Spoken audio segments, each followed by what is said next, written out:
Gus Dur dan kisah wirid surah Al-Fatihah 100 kali.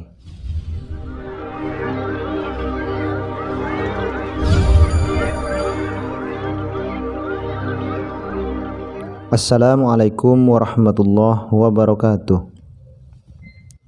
Bismillahirrahmanirrahim. Suatu ketika si Fulan berkunjung ke luar Jawa dalam rangka ikut menyebarkan pemikiran-pemikiran Gus Dur, Islam rahmatan lil alamin, hubbul watan minal iman, dan azwaja'an nahdiyah. Di antara perjalanan itu, si Fulan berjumpa dengan seseorang yang memudawamahkan dzikir surah Al-Fatihah 100 kali. Perawakannya krempeng, tetapi aktivitasnya ngopeni kader-kader muda untuk berdiskusi, menelaah buku-buku Gus Dur, dan persoalan-persoalan kebangsaan patut ditiru.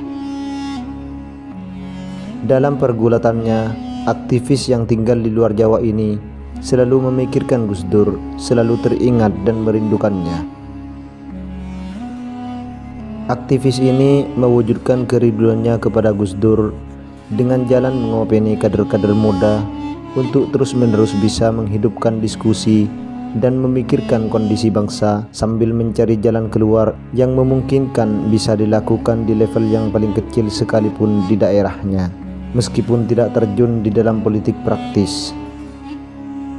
Saya bertanya kepadanya,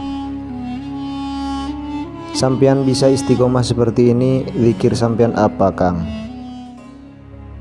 Sang aktivis menjawab sambil tersipu malu dan diam agak lama. Sepertinya dia malu mau mengungkapkan apa yang selama ini diwiridkannya.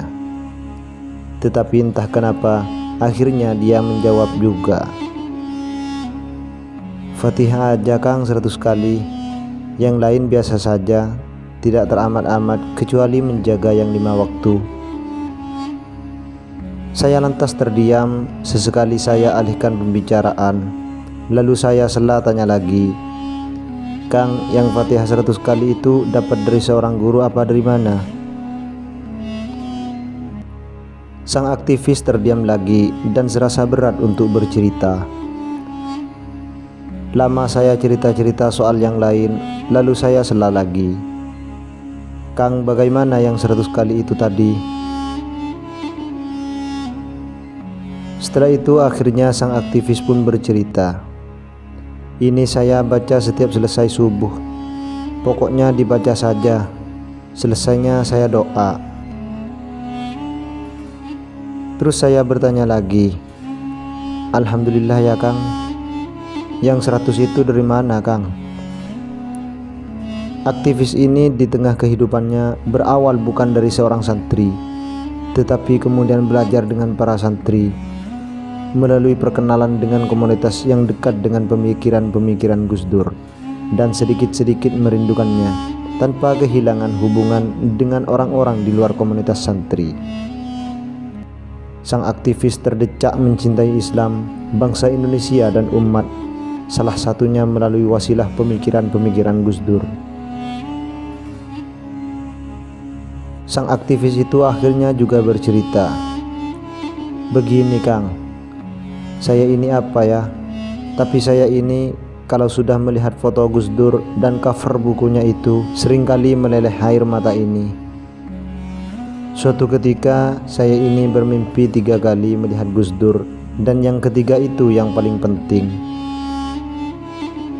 Pertama, berada di sebuah jemaah sholawat pengajian yang banyak orang, dan Gus Dur ada di atas panggung bersama beberapa kiai.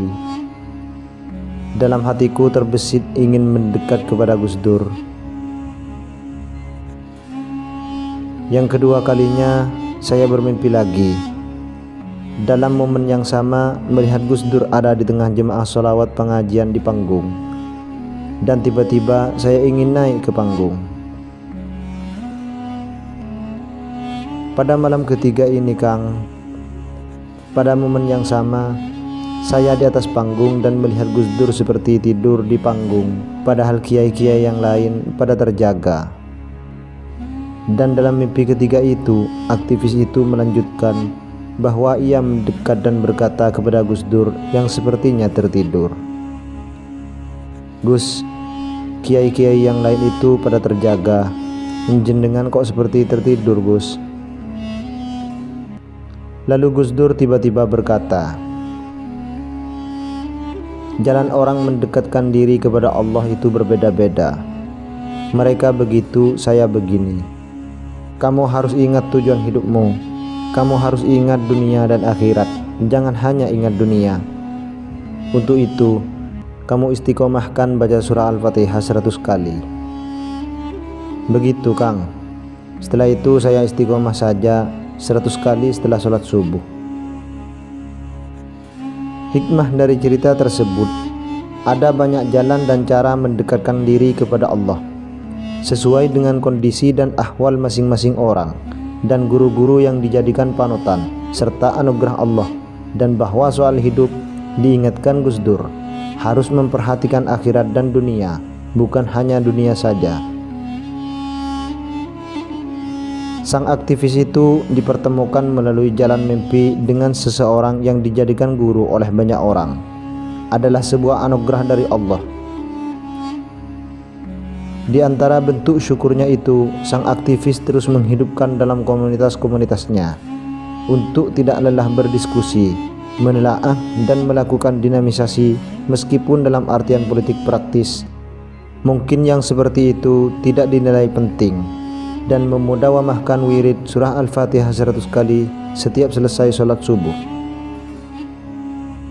Dan Gus Dur termasuk yang dijadikan Allah sebagai wasilah untuk membimbing orang-orang yang ditemuinya, sebagaimana kesaksian aktivis ini. Bimbingannya itu dirasakan oleh mereka yang merasakannya. Sekian dari kisah Gus Dur dengan wirid surah Al-Fatihah 100 kali. Wallahu a'lam bishawab. Wassalamualaikum warahmatullahi wabarakatuh.